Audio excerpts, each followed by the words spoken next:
വൈകിട്ടേ ചെരുപ്പ് തയ്പ്പിക്കാനായിട്ട് ഇറങ്ങിയതാണ്. അപ്പോഴാണ് ഞാൻ അതിൻ്റെ തൊട്ടടുത്തൊരു കാഴ്ച കണ്ടത്. ഇതേ നോക്കിക്ക് ഒരു ചെയറും ഒരു മിററും ഒക്കെ ആയിട്ട് ചെറിയൊരു ബാർബർ ഷോപ്പ്. എന്തായാലേ ജീവിതത്തിൻ്റെ രണ്ടറ്റം കൂട്ടിമുട്ടിക്കാൻ വലിയ AC റൂമുകളോ ഒന്നും ആവശ്യമില്ലെന്ന് മനസ്സിലായിട്ടോ. ഇവിടെയൊക്കെ മിക്കവാറും ഇങ്ങനെയാണ് കേട്ടോ. ഒരു മരത്തിൻ്റെ ചുവട്ടിൽ കുറച്ച് സ്പേസ് കിട്ടിയാൽ പോലും അവിടെ ഒരു ഉന്തുവണ്ടിയായിട്ട് അവർ കച്ചവടം എന്താണെന്ന് വെച്ചാൽ അവർ കൊണ്ടുവച്ച് ഇങ്ങനെ നടത്തും കേട്ടോ. ഞാനിവിടെ നിൽക്കുമ്പം തന്നെ അവിടെ കുറേ ആൾക്കാർ ഇങ്ങനെ വന്നു പോയി കേട്ടോ. അങ്ങനെ ഇതാണ് ഇവിടുത്തെ ഒരു വൈകുന്നേരത്തെ കാഴ്ച എന്ന് പറയുന്നത്. അപ്പുറത്ത് മെട്രോയുടെ പണിയൊക്കെ നടക്കുമായിരുന്നു കേട്ടോ. പിന്നെ ഇന്ന് വൈകിട്ട് പോയിട്ട് വേണം അങ്ങനെ വർഷങ്ങൾക്ക് ശേഷം ഇന്ന് ക്രിക്കറ്റ് കളി കാണാൻ. കുറേ വർഷമായി, അതായത് നമ്മൾ സച്ചിൻ ടെണ്ടുൽക്കറും സേവാഗും ദ്രാവിഡും ഒക്കെ ഉള്ള സമയത്ത് കളി കണ്ട് നിർത്തിയതാണ് കേട്ടോ. പിന്നീട് ഇങ്ങോട്ട് ക്രിക്കറ്റ് കളി കണ്ടിട്ടേ ഇല്ല.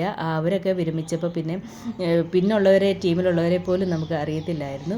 അങ്ങനെ ഇന്ന് വീണ്ടും സഞ്ജു സാംസൺ ഉള്ളത് കൊണ്ട് മാത്രം ഇന്നത്തെ ക്രിക്കറ്റ് കളി കാണാമെന്ന് വിചാരിച്ചു.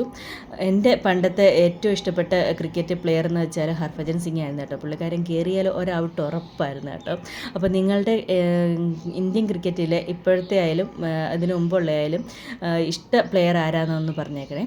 അപ്പോൾ ക്രിക്കറ്റ് കളി കാണാൻ തീറ്റയും കുടിയൊക്കെ ആയിട്ട് ഇരിക്കുകയാണ് കേട്ടോ.